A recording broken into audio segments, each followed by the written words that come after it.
Hi,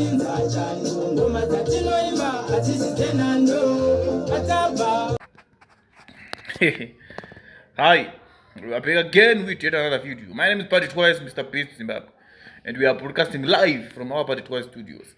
Palopo Party Twice kunzanya dzese zviitika social media matumano ose enyika tinge tingokuudzerai panapa imi micheni kuita sei musubscribe mulike and mucomment tikati upedze munamato sadza richipora boys pane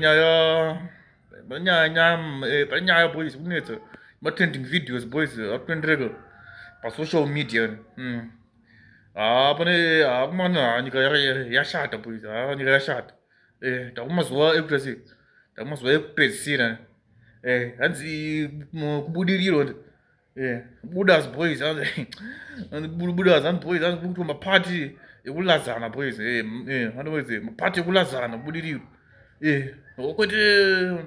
kwete yevana vadiki yevana vakuru boys munhu unokobhadhara chii mune kuti pera mapati funobhadhara 15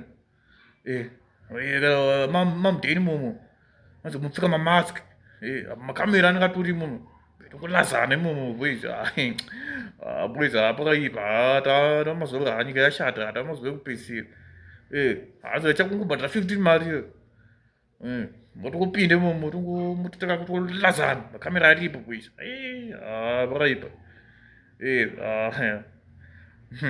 umana asa moti chii tiudzewo mafungiro mucomment section. My name is Pat Twice.